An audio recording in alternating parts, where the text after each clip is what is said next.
성경에서 그 예수님이 탄생하신 이야기는 마태복음 그리고 누가복음에만 기록되어 있습니다. 그리고 마가복음에는 아예 없고, 그리고 요한복음에는 그 자세한 이야기는 나오지 않습니다. 그러나 이 요한복음은 예수님이 탄생 이야기에 대한 기록은 자세히 나오지 않지만 예수님이 탄생이 동정리에 의한 것임은 전제하고 있습니다. 더 나아가 예수님은 단순히 사람에게서 태어난 보통 사람이 아니라 하나님으로부터 이 땅에 내려온 하나님의 아들이라는 것을 아주 강조합니다. 그런 의미에서 표현의 방식은 달라도 이 요한복음은 예수님이 그 탄생을 보여준다, 이렇게 해도 무리가 아닐 겁니다. 오늘은 14절 말씀을 중심으로 함께 말씀을 좀 나누겠습니다. 우리 14절을 먼저 함께 읽어보겠습니다. 오늘 본문 14절입니다. 그 말씀은 육신이 되어 우리 가운데 사셨다. 우리는 그의 영광을 보았다. 그것은 아버지께서 주신 외아들의 영광이었다. 그는 은혜와 진리가 충만하였다. 어려운 말씀입니다. 또 질문이 생기는 또 말씀이기도 하고. 그럼 질문합니다. 여러분, 우리 인류 역사상 가장 위대한 질문이 하나 있다면 무엇일 것 같습니까? 저는 이렇게 대답하고 싶습니다. 예수, 그분은 과연 누구이실까? 어떻게 하나님이 인간이 될 수 있었을까? 어떻게 인간으로 태어난 사람이 하나님의 아들이 되었을까? 그래서 이 질문에 대해서 정직하게, 솔직하게 대답하는 책이 오늘 저희들이 읽었던 요한복음입니다. 예배를 드리는 것, 교회 생활에 익숙해져도 예수님을 알지 못할 수 있습니다. 왜냐하면 교회에 익숙하다고 예수님, 하나님을 다 믿는 것이 아니기 때문에, 또 하나님을 다 믿는다고, 다 말한다고 예수님을 믿는 것이 아니기 때문에, 하나님을 믿고 믿는다고 말하는 사람들 중에 이상한 사람들이 꽤나 있습니다. 그래서 처음 교회 오신 분들이 헛갈리는 겁니다. 그래서 중요한 것은 진짜 믿는가, 이것이 중요합니다. 교회를 오래 다녔는가, 이것이 중요하지 않고. 여러분, 오늘 우리가 가져야 할 질문, 정말 당신은 하나님을 만난 경험이 있는가? 요한복음 이런 목적으로 우리에게 글을 썼던 겁니다. 요한복음 20장 31절에 보면 요한복음을 기록한 목적을 이렇게 확실하게 밝힙니다. 요한복음 20장 31절 제가 읽겠습니다. 그런데 여기에 이것이 남아 기록한 목적은 여러분으로 하여금 예수가 그리스도요 하나님의 아들이심을 믿게 하고 또 그렇게 믿어서 그의 이름으로 생명을 얻게 하려는 것입니다. 이 요한복음의 기록 목적입니다. 그럼 요한복음을 기록한 목적은 두 가지라는 것입니다. 첫째는 예수가 그리스도요 하나님의 아들이심을 믿게 하기 위하시라고 합니다. 많은 사람들이 예수님을 접근할 때 예수님은 위대한 사람이다, 성자다, 훌륭한 선생님이다 고 말합니다. 그러나 성경에는 이런 데 관심이 없습니다.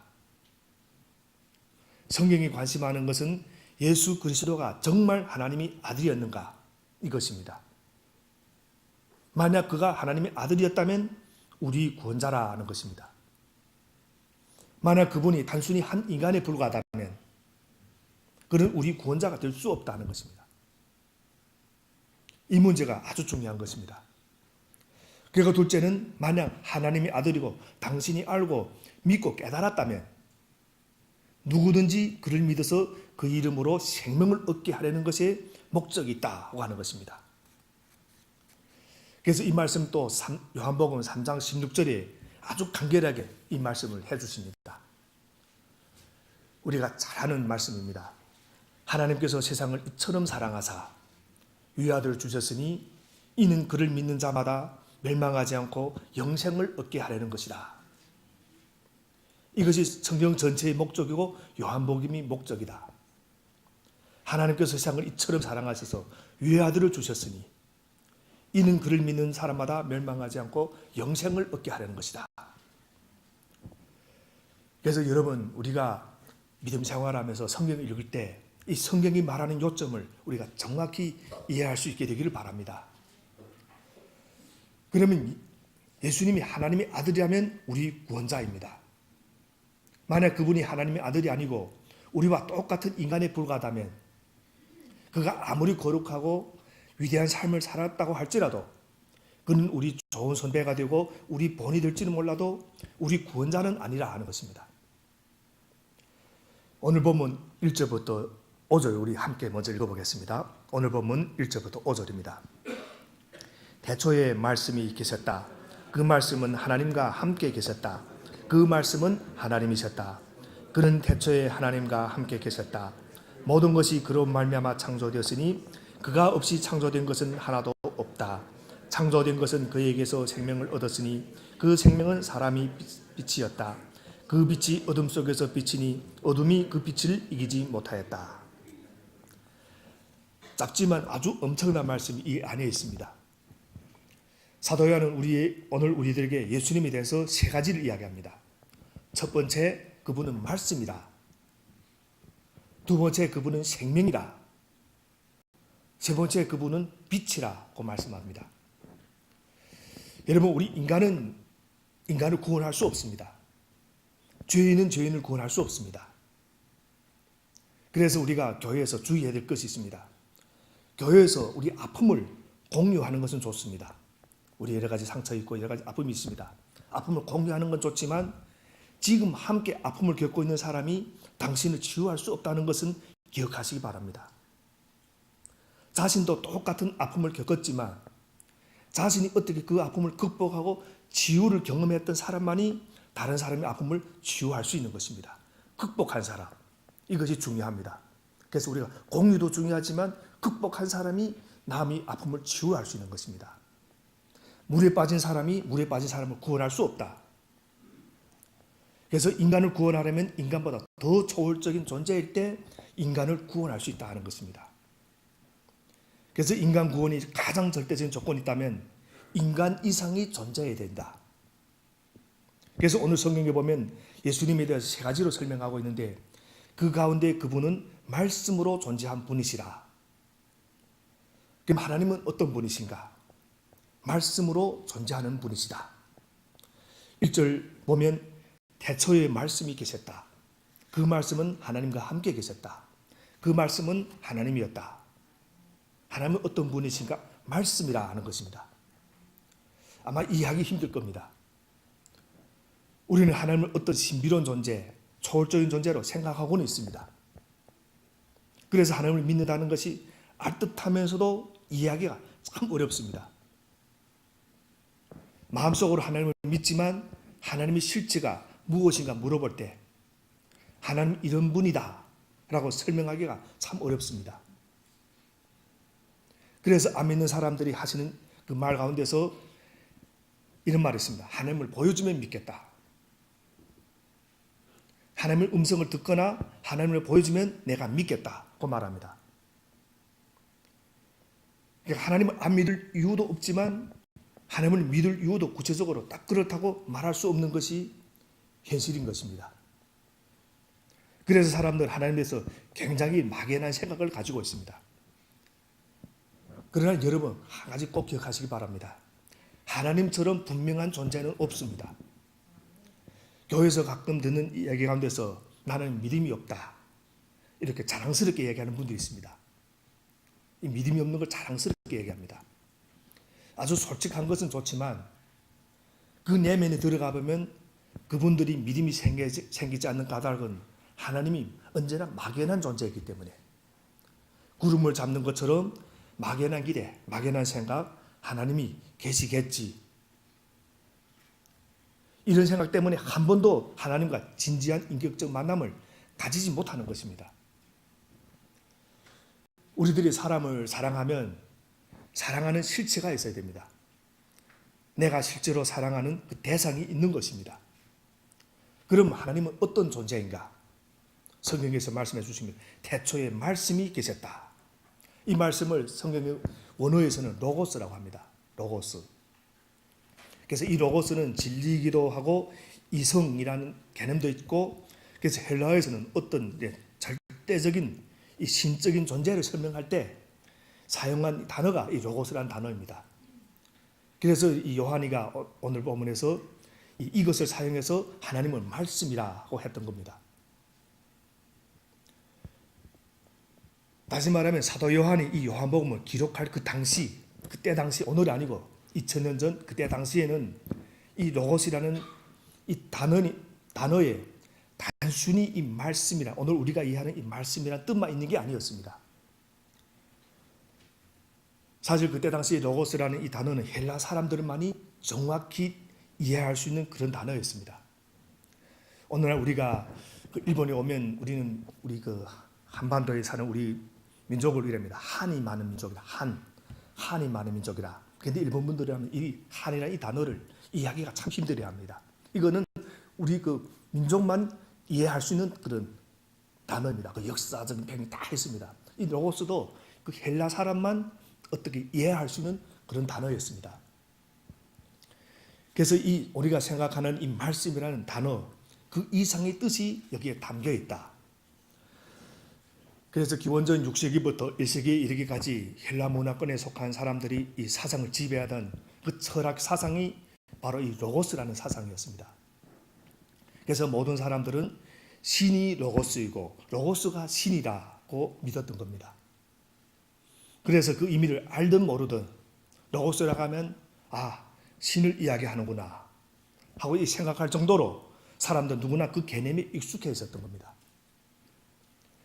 그래서 우리 잘 아는 위대한 철학자 플라톤 같은 이 사람도 이런 말씀을 했습니다.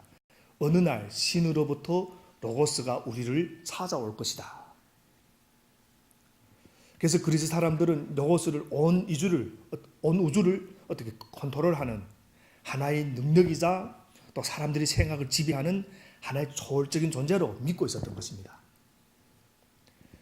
그럼에도 그 당시 사람들은 이 로고스가 누구인지는 알지 못했습니다. 그래서 우리 이 말씀을 보면서 우리 사도행전의 말씀이 생각날 겁니다. 사도 바울이 아테네에 가서 전도할 때 심지어 그들이 제사를 드릴 때 알지 못하는 신에게 하고 제단이 있고 거기다 제사를 드리는 그런 게 있었습니다. 그래서 사도 바울이 그럼 전도를 할 때 그럼 내가 이 신이 누구인지 알려주겠다 하면서 전도를 했습니다. 그래서 오늘 보면 요한이가 예수님을 가리켜서 로고스라 말한 것은 바로 그런 의도가 숨어 있었던 겁니다. 너희들이 매일 로고스라고 말을 하고 있는데 그 로고스가 누구인가 내가 구체적으로 얘기해 주겠다. 나사렛 예수 그리스도가 바로 그 로고스다 하고 이야기하고 있는 겁니다. 태초에 말씀이 계셨다. 그런데 여기서 태초라고 할 때 성경에서는 두 가지 의미로 사용됩니다. 창세기 1장 1절에 나와 있는 것처럼 태초에 하나님이 천지를 창조하셨다. 이 태초는 시간이 시작을 말합니다. 이 태초는 시작을 말하고, 반면 오늘 이 요한복음에서 나오는 1장 1절에 이 태초는 그 시간이 시작이 아니라 영원한 과거. 그러니까 시작도 없고 끝도 없는 영원한 과거. 언제 시작했는지 도저히 인간의 머리로는 이해할 수 없는 그것이 바로 요한이 말하는 이 태초인 것입니다.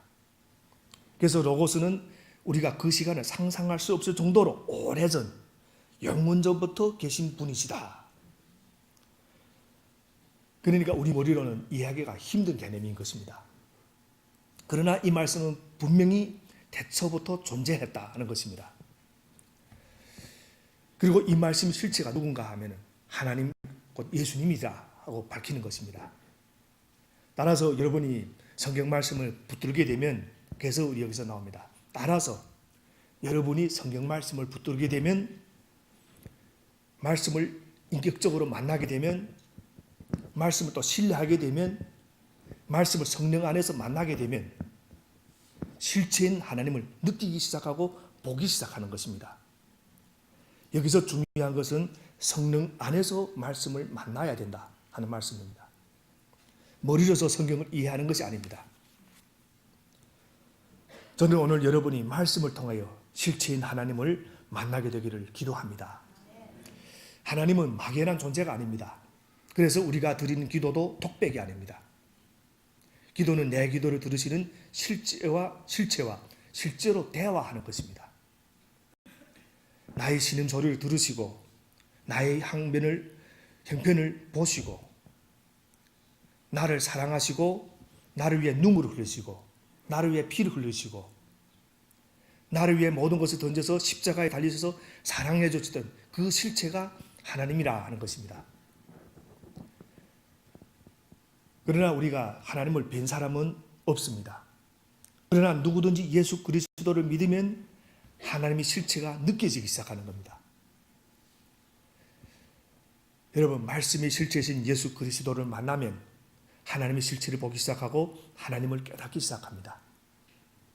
그분이 내 안에 들어오시면 내 인생의 놀라운 삶의 변화와 상상할 수 없었던 인생의 변화가 일어나기 시작하는 것입니다.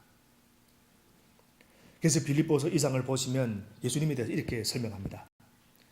예수님은 인간으로 태어나셨지만 원래는 하나님이셨다. 하나님됨을 포기하셨다고 말씀합니다. 여러분, 하나님이 자기를 포기하고 인간을 구원하기 위해서 인간처럼 된 것이 하나님의 사랑입니다. 두 번째입니다. 하나님은 어떤 분이신가? 2절부터 4절을 우리 다시 한번 함께 읽겠습니다. 2절부터 4절입니다. 그는 태초에 하나님과 함께 계셨다. 모든 것이 그이로 말미암아 창조되었으니 그가 없이 창조된 것은 하나도 없다. 창조된 것은 그에게서 생명을 얻었으니 그 생명은 사람이 빛이었다. 그에게서 생명을 얻었으니, 이 말씀은 예수님이 생명의 근원이 되신다는 뜻입니다.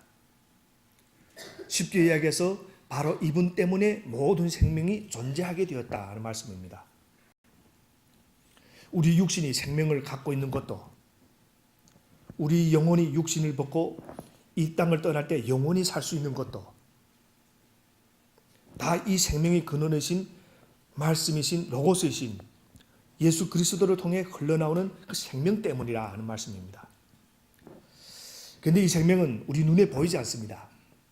그래서 생명이 눈에 보이게 나타나는데 빛으로 나타나셨다. 자연스럽게 세 번째, 하나님은 어떤 분이신가 하는 대답이 나옵니다. 5절 우리 함께 읽겠습니다. 5절입니다. 그 빛이 어둠 속에서 비치니 어둠이 그 빛을 이기지 못하였다. 생명은 눈에 안 보이지만 빛은 눈에 보인다. 빛을 생명을 가능케 하기는 어떤 신비로운 힘을 가지고 있는 것입니다. 빛이가. 이처럼 이 말씀은 보이지 않는 하나님의 생명을 눈에 보이도록 하시는 분이시다. 또 그분이 가시는 곳에 생명이 태어나고 그분이 가는 곳에 어둠이 물러갑니다. 그리고 그분이 말씀하는 곳에는 거짓이 거짓으로 드러나고 참된 것이 참된 것으로 드러나고 진리가 진리로 드러나는 것입니다. 이런 의미에서 말씀은 또 빛이 되는 것입니다. 그래서 여러분, 그 예수님을 안 믿을 때 우리가 거짓말도 얼마든지 해도 잘 드러나지 않습니다. 그런데 이상하게 예수님을 믿기 시작하면 이 거짓말하면 어떻게든지 자꾸만 드러납니다. 이런 것도 다 이런 게 원리가 있는 것입니다. 그래서 예수님 믿으면 말하면 아싸리라는 이런 또 말하는 표현이 섰던데, 이럴 때는 예수님 믿으면 거짓말을 안 하는 것이 계속 좋습니다. 거짓말하면 다 드러나게 되어 있습니다. 자기 자신만 모르는 겁니다. 그리고 이 말씀이 바로 예수님이신데, 그래서 예수님이 계시는 곳에는 어둠이나 거짓이 없고 참된 것과 진리만이 드러날 뿐이다. 그리고 최종적으로 오늘 말씀에서 정말 놀랍고 신비로운 사실을 또 우리에게 알려줍니다. 그 14절부터 우리 다시 한번 함께 읽겠습니다. 14절입니다. 그 말씀은 육신이 되어 우리 가운데 사셨다. 우리는 그의 영광을 보았다. 그것은 아버지께서 주신 외아들이 영광이었다. 그는 은혜와 진리가 충만하였다. 말씀이 육신이 되어, 그 말씀이 우리가 똑같은 몸을 얻고 오셨다 하는 것입니다. 대초부터 계신 하나님이시고 창조자이시고 생명이시고 빛이신 그 말씀이 육신이 되어 우리 가운데서 사셨다 하는 말씀입니다. 그리고 이 육신이 되어, 이 말씀은 그 사람이 되어라는 이 말보다 더 강한 표현입니다. 우리가 여기서 이 말씀을 사람이 되었다 해도 어색하진 않습니다. 그런데 좀 더 강한 편으로 육신이 되었다 말씀합니다. 다시 말해 태초에 계셨던 그 하나님이 흙으로 빚어진 육신을 입고 이 땅에 오셨다. 이것은 사실 엄청난 사건인 것입니다. 그 엄청난 하나님의 영광이 우리와 늘 함께 해주시는 것으로 그 오신 분이 누구신가? 바로 예수님이시다. 그래서 마태복음 1장 23절을 보면 이런 말씀이 있습니다. 보아라, 동정녀가 잉태하여 아들을 낳을 것이니 그의 이름을 임마누엘이라 할 것이다. 하신 말씀 이루려고 하신 것이다. 여기서 임마누엘은 번역하면 하나님이 우리와 함께 계시다 하는 뜻이다. 이것이 마태복음 1장 23절 말씀입니다. 그러니까 마태복음에서 태어날 이 아기는 임마누엘, 즉 우리와 함께 계시는 하나님이라. 마찬가지로 요한복음에서는 그 하나님을 그 말씀이 육신이 되어 우리 가운데 사시는 분이라고 표현하고 있는 것입니다. 그러니까 우리가 어디를 가든지 이런 엄청난 하나님의 영광이 우리와 함께 하신다 하는 것입니다. 우리 어디를 가든지. 그러므로 우리 예수를 믿는 사람들은 시시한 사람들이 아니라 엄청난 사람들이라 하는 것입니다. 시시한 사람이 아닙니다. 그럼 지금 옆에 앉아있는 앞에 앉아있고 뒤에 앉아있는 옆에 앉아있는 분들 한번 보시기 바랍니다. 시시한 사람들이 아닙니다. 엄청난 사람들인 겁니다. 그 엄청난 분들이 함께 모여서 말씀이 육신이 되신 그 하나님을 함께 예배한다. 그래서 우리 예수 믿는 걸 자랑해야 되는 겁니다. 아마 실감이 안 날 겁니다. 사실 예수님은 인간으로 오셔서 나사렛에서 자라시면서 목수일을 하셨습니다. 목수의 모습으로 이 땅에 사신 예수님을 사람들이 영원전부터 태초부터 계셨던 그 하나님이로 믿는 것이 쉬운 일이 아니었습니다. 지금도 많은 사람들이 내가 하나님을 믿겠는데 예수가 하나님의 아들이고 구원자라는 것은 못 믿겠다고 합니다. 그러나 요한복음을 쭉 읽어보면 예수님은 끝까지 자신이 하나님의 아들이라는 것을 양보하지 않습니다. 그 많은 핍박 속에서도 나는 하나님의 아들이다. 만약 예수님이 조금이라도 이 부분에서 양보를 하셨더라면 아마 십자가에서 죽을 일이 없었을 겁니다. 그러나 끝까지 자신이 하나님께도 온 하나님의 아들이라 이 말씀과 아버지와 내가 하나라 하는 것을 강조하면서 선포하시면서 결국 십자가에서 예수님이 달려 돌아가셨습니다. 그러므로 우리는 이 성경을 읽고 오늘 이 자리에 있으면서 우리는 둘 중에 하나를 선택해야 되는 겁니다. 예수님을 진짜 하나님의 아들로 구원자로 로고스로 하나님을 받아들이든지 아니면 과대망상증에 걸린 정신병자나 사기꾼이든지 둘 중에 하나일 겁니다. 예수님이 그랬거든요. 나는 하나님 아들이라 했으니까. 중간이 없는 겁니다. 여러분 혹시 하나님이 사랑이 하나님이라면 어떻게 사람들을 지옥으로 보내는가?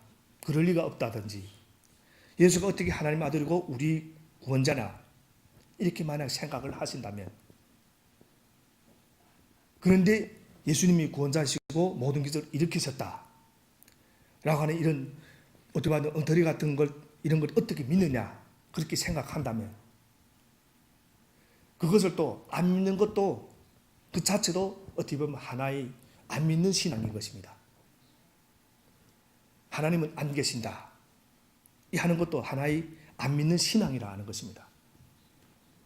왜냐하면 논증을 할 수가 없기 때문에 하나님을 안 계신다는 걸 논증을 할 수가 없는 겁니다. 그래서 그런 이심을 가졌다면 이심하는 것도 좋습니다. 그러면 그 이심이 맞는지 틀린지는 확인해야 되는 것입니다. 그런데 안 믿는 분들이 그런 확인하는 작업이나 이런 연구는 없고 무조건 기독교는 엉터리다. 성경은 말이 안 된다. 이렇게 이야기합니다. 말이 되든지 안 되든지 성경이 정말 진리인지 아닌지는 연구를 하고 만나고 체험해야 되는 것입니다. 안 하고는 자기 생각대로 말을 하는 겁니다. 그런데 오늘 말씀에는 예수님이 영광을 보는 자가 분명히 있다고 성경 말씀에서 분명히 말합니다. 그럼 누가 예수님한테서 하나님의 영광을 볼 수가 있는가? 14절을 보면 우리는 그의 영광을 보았다. 우리가 누구입니까? 1차적으로는 아마 요한복음을 쓴 요한을 비롯해서 예수님을 목격하고 직접 예수님과 함께 지냈던 그 제자들을 가리킨다고 할 수 있을 겁니다. 그런데 그 제자들만 이 우리에 해당되는 것이 아닙니다. 12절 13절 우리 함께 읽겠습니다. 12절 13절 그러나 그를 맞아들인 사람들 곧 그 이름을 믿는 사람들에게는 하나님이 자녀가 되는 특권을 주셨다. 이들은 혈통에서나 육정에서나 사람이 뜻에 나지 아니하고 하나님에게서 났다.